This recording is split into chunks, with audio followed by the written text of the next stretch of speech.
BJP के उम्मीदवार भी है प्रवेश वर्मा और वो लोगों से अपील कर रहे हैं कि ज्यादा से ज्यादा संख्या में आप आइएगा, अपने मत का प्रयोग कीजिएगा और साथ ही कहा कि आम आदमी पार्टी का हारा तय है।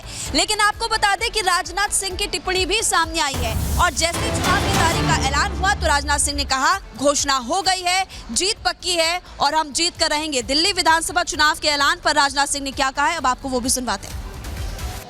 क्या लग रहा है इस बार? अरे घोषणा हो गई, जीत जाएंगे। क्या लग रहा है इस बार? अरे घोषणा हो गई, जीत जाएंगे। देखिए, दिल्ली विधानसभा चुनाव की तारीखों का ऐलान हो चुका है। आपको जानकारी दे दें कि 5 फरवरी को वोटिंग होगी और 8 फरवरी को तो नतीजे भी आ जाएंगे। लेकिन किस दल की तरफ से क्या टिप्पणियां की जा रही है, आपको इस रिपोर्ट के जरिए अब सुनवाते हैं।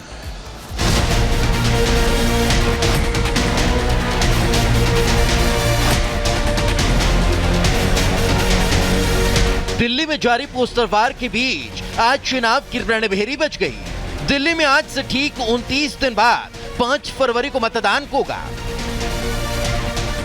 दिल्ली में 5 फरवरी को दिल्ली विधानसभा चुनाव के लिए वोट डाले जाएंगे। 70 विधानसभा सीटों के लिए एक चरण में मतदान होगा। वहीं चुनाव का रिजल्ट 8 फरवरी को आएगा। चुनाव तारीखों का ऐलान करते हुए मुख्य चुनाव आयुक्त राजीव कुमार ने चुनाव को लेकर की जा रही तैयारियों की भी जानकारी दी। Date of notification will be 10th of January, Friday. Last date of making nomination will be 17th of January. Scrutiny on 18th of January. Withdrawal 20th. These are the statutory periods of time which is given. Date of poll is 5th and counting is 8th and 5th again we have very deliberately kept Wednesday. चूंकि चुनावों में EVM पर सवाल उठाने की कवायद नई नहीं है। अक्सर देखा जाता है कि चुनाव जीते तो जय जयकार होती है और नेताजी चुनाव हारे तो ईवीएम को खराब बताया जाता है।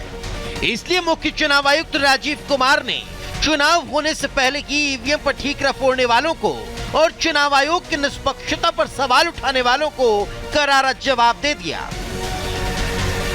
सब सवाल अहमियत रखते हैं, जवाब तो बनता है। आदतन कलम बंद जवाब देते रहे, आज रूबरू भी बनता है। क्या पता कल हम हो ना हो, आज जवाब तो बनता है। आज जवाब तो बनता है।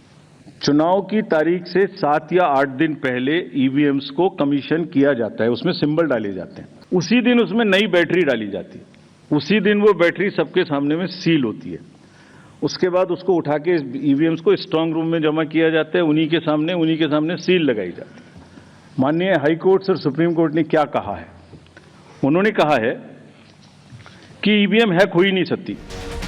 मुख्य चुनाव आयुक्त ने ईवीएम के साथ साथ वोटर लिस्ट पर सवाल उठाने वालों को भी जवाब दिया।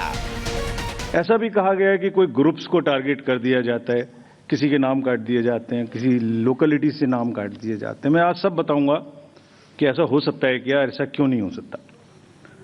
कहा गया कि कुछ कॉन्स्टिट्यूएंसीज में 50-50 हजार वोटर बढ़ा दिए गए, वहां पर कोई पर्टिकुलर पार्टी जीत गई।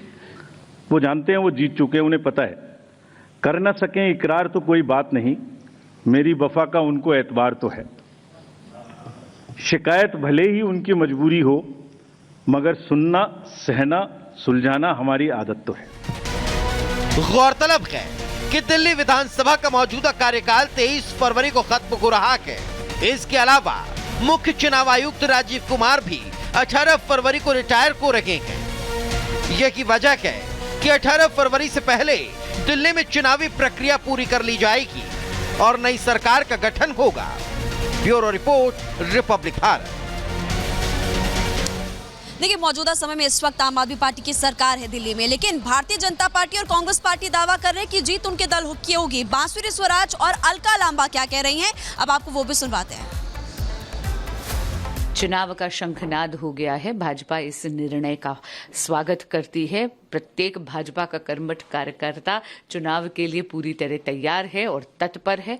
पिछले 1 दशक से एक आपदा ने दिल्ली को ग्रस्त कर रखा है, जिसने यहाँ पर केवल सत्ता भोगी है, लेकिन दिल्ली वासियों की तरफ किसी भी प्रकार को दायित्व को नहीं उठा है।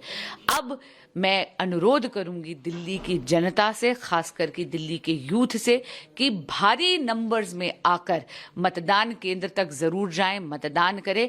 भाजपा की डबल इंजन की सरकार दिल्ली में भी लेकर आए। डबल इंजन की सरकार का जलवा जब दिल्ली में भी होगा तो हमारी राजधानी भी विकसित राजधानी बनेगी और प्रगति के पथ पर अग्रसर होगी।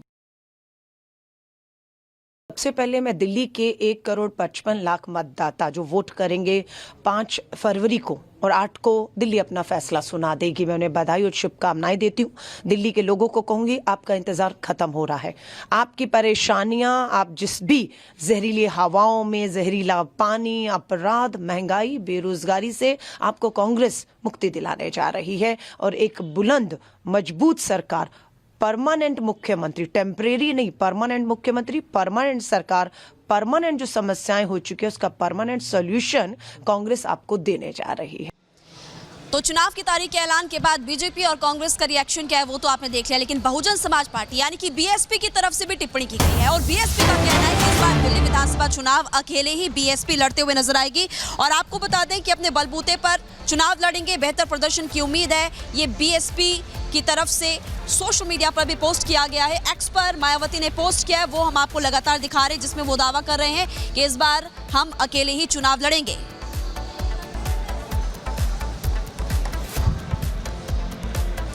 और चलिए खबरों में आगे बढ़ते हैं, बात करेंगे यूपी की। उत्तर प्रदेश में लगातार हम देख रहे हैं कि अलग अलग जिलों में बाबा का बुलडोजर गरजते हुए नजर आ रहा है और खबर यूपी के कन्नौज से सामने आई, जहां पर बाबा का बुलडोजर एक्शन एक बार फिर से देखने को मिला। पूरी खबर क्या है इस रिपोर्ट के जरिए आपको बताते हैं।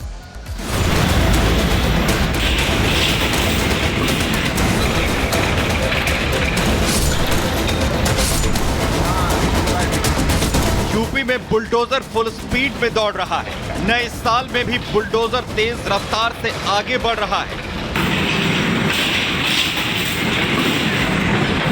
तस्वीरें यूपी के कन्नौज की हैं, जहां अवैध अतिक्रमण पर ताबड़तोड़ एक्शन हो रहा है। ये अवैध अतिक्रमण किसी और ने नहीं बल्कि सपा नेता ने किया है, जिस पर आज बाबा के बुलडोजर ने कहर ढा दिया। यूपी में बाबा का मैसेज लाउड एंड क्लियर है, अवैध अतिक्रमण करोगे या गलत करोगे तो अंजाम कुछ ऐसा ही होगा। दरअसल सपा नेता कैशगाह के मैरिज हॉल पर बुलडोजर एक्शन हुआ। सपा नेता ने दबंगई की बदौलत पीडब्ल्यूडी की रोड पर अवैध कब्जा कर निर्माण करवा लिया था। सड़क के ऊपर लेंटर डालकर और गेट लगाकर रास्ते को जबरन हथिया लिया था और बंद कर दिया था, जिसके खिलाफ कई बार मोहल्ले के लोगों ने शिकायतें भी की थी। इतना ही नहीं, पीडब्ल्यूडी और नगर पालिका की तरफ से सपा नेता को नोटिस भी दिया गया था। इसके बावजूद कब्जा नहीं हटाया गया तो एसडीएम रामकेश भारी फोर्स के साथ सपा नेता के मैरिज हॉल पहुंच गए और ध्वस्तीकरण की कार्रवाई शुरू कर दी। एक नगर पालिका क्षेत्र में एक रास्ता है, उसी पे अवैध अतिक्रमण करके पिलर बना लिए गए थे। उन्हीं को नोटिस देने के बाद जो है हटाया नहीं गया था, उसी को आज हटवाया जा रहा है। पीले पंजे के पंच से अवैध निर्माण की एक एक ईंट धराशायी होती गई। यूपी में बुलडोजर सिर्फ एक व्हीकल नहीं बल्कि भूमाफियाओं के लिए फियर फैक्टर वाला सिंबल भी बन गया है। Bureau report, Republic Bharat.